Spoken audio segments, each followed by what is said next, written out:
பஞ்சபாண்டவர்களும் குந்தி தேவியும் ஊரை விட்டு புறப்படுகிறார்கள்.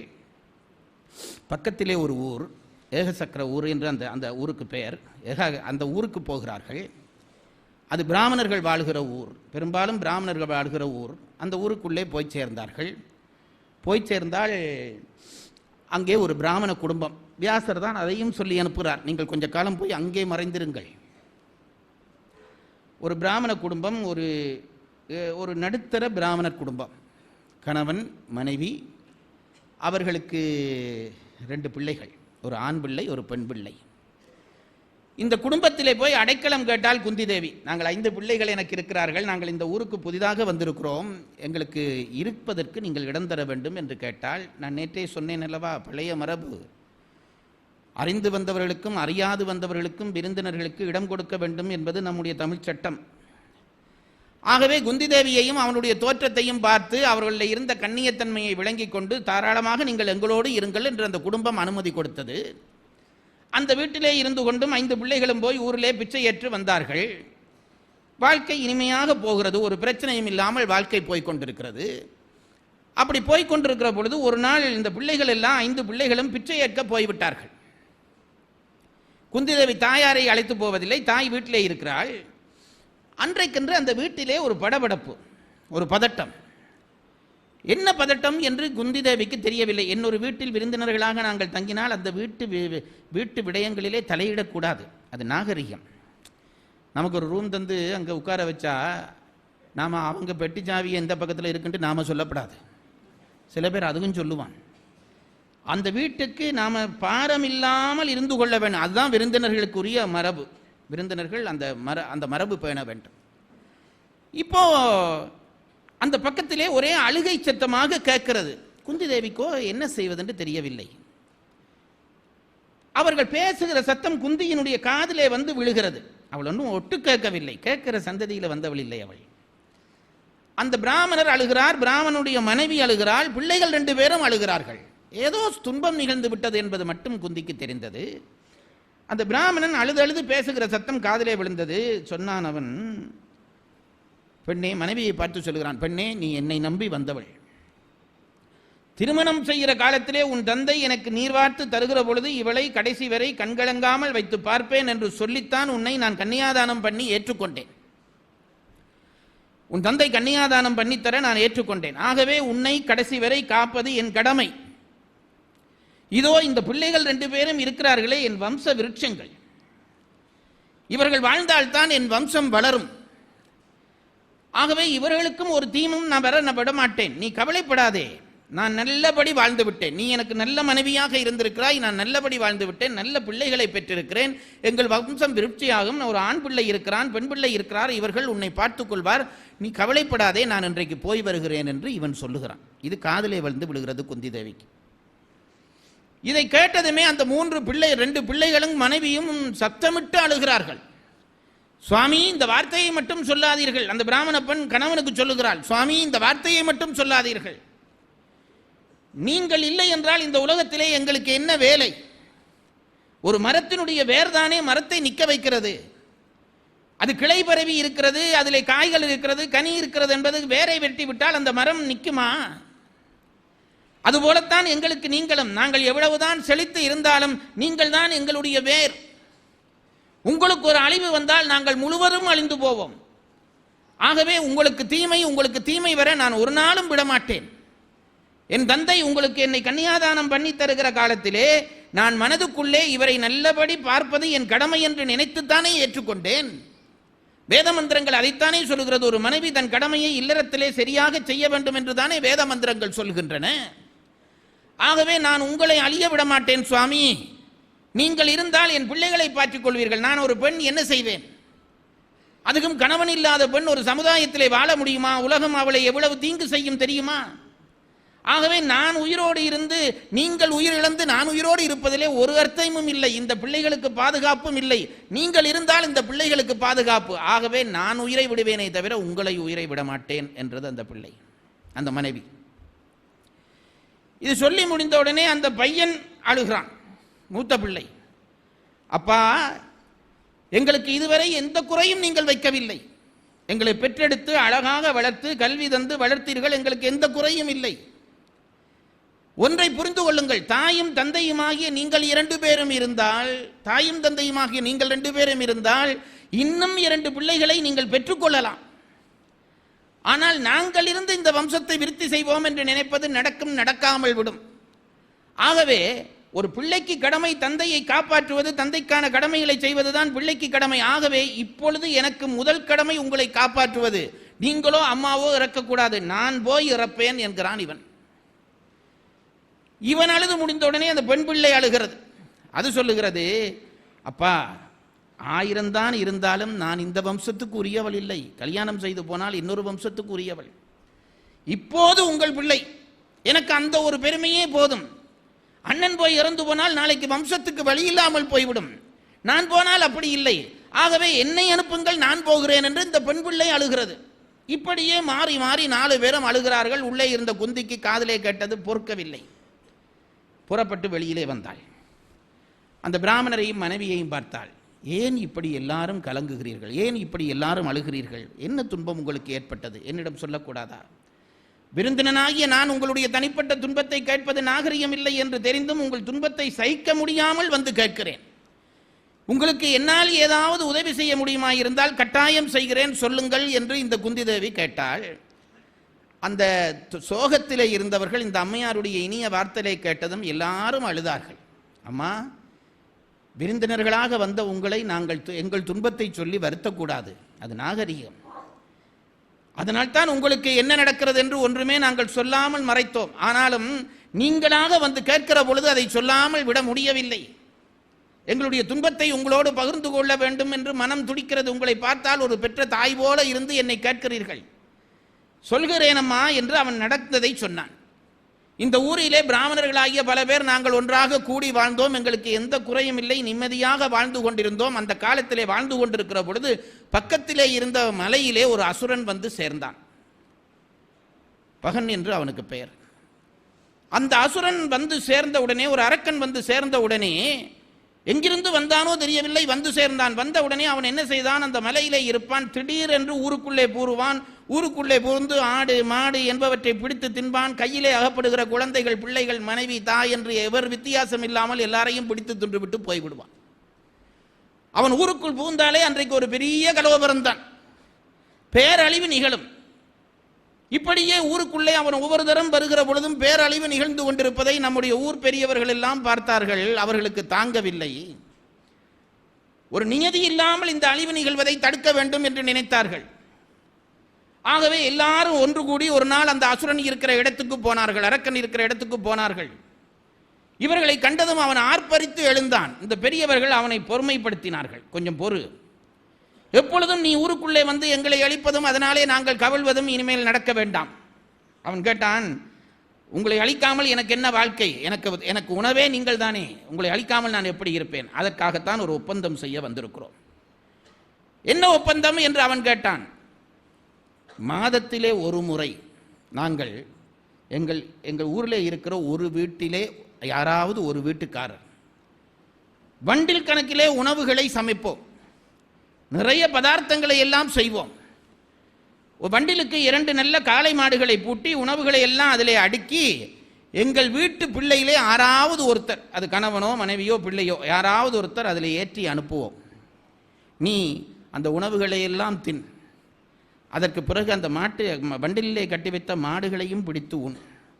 பிறகு வண்டிலை ஓட்டி கொண்டுகிற மானுடனையும் தின்று உன் பசியை ஒரு மாதத்துக்கு ஆற்றிக்கொள்ள வேண்டும். அடுத்த மாதம் வருகிற பொழுது இன்னொரு வீட்டிலே இருந்து அந்த வண்டில் வரும். இந்த ஒப்பந்தத்துக்கு நீ சம்மதிக்க வேண்டும் என்று கேட்டுக்கொண்டார்கள். அவனும் பார்த்தான், இது சுலபமாக இருக்கிறது. இடையிடை பூந்து இவர்கள் ஏதாவது எதிர்ப்பார்கள், இந்த எதிர்ப்புக்கு மத்தியிலே செய்ய வேண்டியதில்லையே, வீட்டுக்கு நேராக டின்னர் வருகுதே என்று நினைச்சான். அப்படியே அதற்கு ஒத்துக்கொள்கிறேன் என்றான். அன்றிலிருந்து நாம் சொன்ன வாக்கு தவறாமல் மாதம் ஒரு தரம் அவனுக்கு சாப்பாடு அனுப்பி கொண்டு இருக்கிறோம். இதை குந்தி தேவி ஆச்சரியமா, ஒவ்வொரு வீட்டிலிருந்துமா அனுப்புகிறீர்கள் என்று கேட்டால், ஆம், ஒவ்வொரு வீட்டிலிருந்தும் அனுப்புகிறோம். இதை சொல்லிவிட்டு அந்த பிராமணர் சொன்னார், இன்றைக்கு எங்கள் வீட்டிலிருந்து சாப்பாடு போக வேண்டிய முறை வந்திருக்கிறது. இன்றைக்கு அந்த அரக்கனுக்கு எங்கள் வீட்டிலிருந்து சாப்பாடு போக வேண்டும், உணவுகள் எல்லாம் தயார் பண்ணி விட்டோம். குடங்குடமாக பால், குடங்குடமாக கல், பெரிய பெரிய அண்டாக்களுக்குள்ளே உணவு, இதெல்லாம் கட்டி வண்டிலே ஏற்றியாகிவிட்டது. மாடு 2 வாங்கி பூட்டியாகிவிட்டது. இப்போ இந்த வண்டிலை ஓட்டி போக வேண்டும். யார் போவது என்பதில் தான் எங்களுக்குள்ளே பிரச்சனை. நான் போகிறேன் என்கிறேன், மனைவி தான் போகிறேன் என்கிறாள், பிள்ளைகள் 2 பேரும் தாங்கள் போகிறார்கள் என்கிறார்கள். யார் போனாலும் கவலை தான், என்ன செய்வதென்று தெரியாமல் வருந்துகிறோம் என்று இந்த பிராமண குடும்பம் சொன்னது. குந்தி தேவி அதை கேட்டு கண்மூடி இருந்தாள். பிறகு கண் திறந்தாள். அந்த பிராமணர்களை பார்த்து சொன்னால், நீங்கள் கவலைப்படாதீர்கள், நீங்கள் கவலைப்படாதீர்கள், உங்களுடைய கவலையை நான் தீர்க்கிறேன். அம்மா, நீ எப்படி அம்மா தீர்ப்பாய்? அந்த அரக்கன் எல்லாரையும் அழிக்கிறவன், நாங்கள் தான் எப்படியும் ஒரு ஆள் போகத்தான் வேண்டும், உன்னால் தீர்க்க முடியாது. குந்தி தேவி உறுதியாக சொன்னால், நீங்கள் கவலைப்படாதீர்கள், அந்த உணவு கொண்டு போகிற ஒருவனாக நான் என் மகன் வீமனை அனுப்பி வைக்கிறேன், கவலைப்படாதீர்கள் என்றாள். நாங்களாக இருந்தால் என்ன செய்திருப்போம்? உடனே ஒரு பொண்ணாடை கொண்டு வந்து குந்திக்கு போத்து, நல்ல காரியம் இப்போவே அனுப்புன்றிருப்போம். அந்த பிராமணன் அதை ஒத்துக்கொள்ளவில்லை. அம்மா, நீங்கள் எங்களிடம் அடைக்கலமாக வந்தவர்கள், உங்களை நான் அப்படி உங்களிலே ஒருவர் இறக்கும்படியாக நாங்கள் ஒரு காலமும் விட மாட்டோம். 4 பேரும் சேர்ந்து சொன்னார்கள், எங்களை நம்பி வந்த உங்களை கொலைக்களத்துக்கு அனுப்பிவிட்டு நாங்கள் மகிழ்ச்சியாக வாழ்வோமா? அந்த எண்ணமே வேண்டாம், அந்த பேச்சே வேண்டாம், நாங்கள் யாரோ ஒருத்தர் போய்க்கொள்கிறோம். நீ எங்களிடம் வந்தவள், நீயும் உன் பிள்ளைகளும் சந்தோஷமாக இருக்க வேண்டும், அவ்வளவுதான், இருங்கள் என்றார்கள். குந்தி சொன்னாள், நீங்கள் ஒன்றுக்கும் பயப்படாதீர்கள், நானும் ஒரு தாய் அல்லவா, என் பிள்ளையை உயிர் பலிக்கு சந்தோஷமாக நான் அனுப்புவேனா? என் பிள்ளை பெரிய பலசாலி, வீமன் என்று சொல்லவில்லை, என் மறைந்து வாழ்கிறார்கள், என் பிள்ளை பெரிய பலசாலி, அவன் பகாசுரனை நிச்சயமாக வதம் செய்வான், நீ கவலைப்படாதீர்கள், நீங்கள் உணவு முதலியவற்றை தயார் பண்ணுங்கள், நான் பீமனை அனுப்புகிறேன் என்று சொல்லிவிட்டால் இவர்களும் கொஞ்சம் ஆறுதல் பட்டார்கள். உணவு முதலியவை அண்டாக்களாக ஊர்க்காரர் முழுவதுமாக செய்து கொண்டு வந்து கொடுக்கிறார்கள். பிச்சைக்கு போன 5 வந்தார்கள். தருமன் விவரத்தை அறிந்தான், தலையிலே அடித்துக் கொண்டான். அம்மா, உனக்கு என்னம்மா புத்தி பேதலித்து விட்டதா? பீமன் இல்லாவிட்டால் எங்களுக்கு என்ன பலன்? அவனுடைய பலத்தை நம்பித்தானே நாங்கள் எல்லோரும் வாழ்கிறோம். அவனை போய் பகாசுரிடம் அனுப்பிவிட்டேன் என்று சொல்கிறாயே அம்மா, சொல்லிவிட்டேன் என்று சொல்கிறாயே அம்மா, இது என்ன நியாயம்? அவனை இழந்தால் நாங்கள் வாழ்வோமா? நாங்கள் இறந்து போவோமே என்றான் தருமன். குந்தி சிரித்தாள். யுதிஷ்டிரா, உனக்கு கூடவா வீமன் பெருமை தெரியவில்லை? எத்தனை பேரிடம் அவன் எவ்வளவு சாதனைகள் புரிந்தான் என்பதை கண்ணால் கண்டாயே. அவ்வளவு பெரிய இடும்பன் வருகிற பொழுது அவனை அடித்தே கொன்றானே, அவனா இறந்து போவான். கவலையை விடு, வீமனை அனுப்புவோம், அவன் நிச்சயம் இதற்கு ஒரு நல்ல முடிவு கட்டுவான் என்றார். யுதிஷ்டிரரும் அதை ஒத்துக்கொண்டார். பெரிய திருவிழா உற்சவம் போல பெரிய வண்டில், அதை புலவர்கள் சொல்கிறார்கள், 16 எருமை மாடுகள் பூட்டி இழுக்கிற வண்டிலாம், அவ்வளவு பெரிய வண்டி. அந்த வண்டியிலே அண்டாக்களாக சாதங்கள், ஒன்றிலே தயிர் சாதம், இன்னொன்றிலே புளியஞ்சாதம், இன்னொன்றிலே பருப்பு சாதம், ஒன்றிலே பாயாசம், எல்லாம் பெரிய பெரிய அண்டாக்களிலே எல்லாம் ஏற்றினார்கள். வண்டிலே மாடு கட்டினார்கள். இப்ப யார் போகிறது என்ற உடனே வீமன் வந்து ஏறி உட்கார்ந்தான். அம்மா, நான் போய் வருகிறேன் என்று தாயிடம் ஆசீர்வாதம் பெற்றான். மற்றவர்களை அஞ்சாதீர்கள், நான் போய் வருகிறேன் என்று புறப்பட்டான். கொஞ்சம் தூரம் போய் ஊர் கடந்து வெளியிலே வந்தோன்னே வீமன் யோசித்து திரும்பி பார்த்தான். அவன் நல்ல வயிறார சாப்பிட்டு பல நாளாக ஆகிவிட்டது. இதை கொண்டு போய் வைத்து பகாசுரனுடைய சண்டை பிடிச்சா சாதம் வீணா போயிடும். ஆகவே முதல் நம்ம பசியை தீர்ப்போம், பகாசுரன் பசியை பிறகு யோசிப்போம் என்று நினைத்தான். ஒரு மலையிலே வாழுகிறான் பகாசுரன். மலை அடிவாரத்துக்கு வந்து விட்டான் பீமன். வண்டியை நிறுத்திட்டு இந்த 16 மாடுகளையும் அவிழ்த்து துரத்தி விட்டான். 16 எருமைகளையும் அவிழ்த்து துரத்தி விட்டான். எருமைகள் எல்லாம் பழக்க தோஷத்திலே நேராக ஊருக்கு வந்துட்டுது. மனுஷன் ஒருத்தன் தான் அப்படி வரமாட்டான். எங்கள் ஊரில் ஒருத்தர் இருந்தார். ஒவ்வொரு நாளும் வேலை முடிஞ்சோன்னா வண்டியிலால் நேராக போய் இது குடிப்பார், கல் குடிச்சிட்டு அதுக்கப்புறம் தான் வருவார். ஒரு நாள் அவர் வண்டியில் தூங்கிட்டார். மாடு நேராக போய் அங்கே நிற்கிது. இவர் மறந்தாலும் அது மறக்கலை. மாடு அது விலங்கல்லவா, அதுக்கு மேலே அது நம்ம புத்தி உள்ள நாங்கள் தான் நாம் ஏதாவது கோளாறு பண்ணுவோம். இப்போ இந்த 16 எருமையும் ஊருக்குள்ளே வந்துதா, ஊர்க்காரர்கள் நடுங்கி போனார்கள். ஐயையோ, நாசமாய் போய்விட்டதே, என்று அந்த பிராமணனை நீ யாரோ வந்தவர் விருந்தினர்களை நம்பி அவனை அனுப்பிவிட்டாயே, எருமை மாடு இங்கே வந்து சேருகிறதே, இப்போ பகாசுரனுக்கு கோபம் வரப்போகிறது, அவன் நேரே ஊருக்குள்ளே புகப் போகிறான், இன்றைக்கு ஊர் நாசம். இதுதான் தெரியாதவர்களை நம்பக்கூடாது என்பது, விருந்தினர்களை நம்பி நீ அனுப்பினாயே என்று அந்த பிராமணனுக்கு திட்டு விழுகிறது. குந்தி தேவி வந்து எதற்கும் பொறுங்கள், என்ன நடக்கிறது என்று பார்ப்போம் என்று அவர்களை ஆறுதல் படுத்தினார். பீமன் மாட்டை அவித்து விட்டு அந்த வண்டியை அந்த தடியிலே நிறுத்திவிட்டு திரும்பி உட்கார்ந்தான். ஒவ்வொரு அண்டாவா எடுத்து சாப்பிட்றான். அவன் பசி அவனுக்கு தானே தெரியும். பிச்சை எடுத்த சாப்பாட்டில் பாதி சாப்பிட்டு எத்தனை நாள் பட்டினி கிடந்தான்.